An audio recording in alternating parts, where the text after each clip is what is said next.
So Judah, he's one of the 12 sons of Jacob, right? A big deal in the biblical world. Judah has 3 sons, and the eldest, marries Tamar. But not a great guy. The Bible says he was wicked in the Lord's sight, so the Lord put him to death. Just like that. Boom, he's gone. Now, according to the custom back then, if a man died without children, his brother was supposed to marry the widow and have children on his behalf. This way, the deceased man's name and lineage would continue. Enter Onan, Judah's second son. He marries Tamar, but there's a catch. Onan knows that any child he has with Tamar won't be considered his, but his brother's. So he practices what the Bible euphemistically calls spilling his seed on the ground to avoid getting Tamar pregnant. The Lord isn't happy with Onan's deceit either, and just like Onan is struck down too.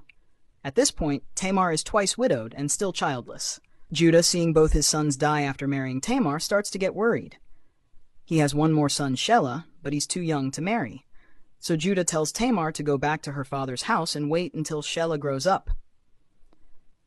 But here's the thing. Judah has no intention of giving Shelah to Tamar. He's scared something bad will happen to his last son too. Time passes, and Judah's wife dies. After mourning, Judah goes up to Timnah to shear his sheep. Tamar hears about this and decides it's time to take matters into her own hands. She takes off her widow's clothes, covers herself with a veil, and positions herself at the entrance to Enaim, which is on the road to Timnah. Judah sees her and, not recognizing her because of the veil, thinks she's a prostitute. He propositions her, and she asks what he'll give her in return. Judah promises a young goat from his flock. But Tamar, being clever, asks for a pledge until she receives the goat. She wants something personal, his seal, cord, and staff. These are significant items, kind of like asking for someone's ID today. Judah agrees. They sleep together, and Tamar conceives. Judah goes back home, sends the goat with a friend to retrieve his items from the prostitute, but she's nowhere to be found. The people of the area say there hasn't been any prostitute there. Judah decides to drop the matter to avoid public embarrassment. Fast forward 3 months, and Judah gets news that Tamar is pregnant.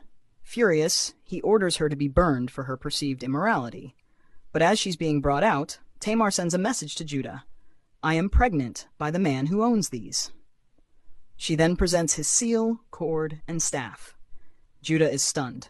He realizes he's been caught in his own deception. He admits, "She is more righteous than I, since I wouldn't give her to my son Shelah." Tamar's cunning and bravery not only save her life, but also ensure her place in Judah's lineage. She later gives birth to twins, Perez and Zerah. Perez goes on to become an ancestor of King David, and ultimately, Jesus Christ. This story of Tamar and Judah is a wild ride of deceit, justice, and redemption. It shows that sometimes taking matters into your own hands is the only way to ensure justice and secure your future. Tamar's bold actions, though controversial, secured her place in history and changed the course of a lineage that shaped the world.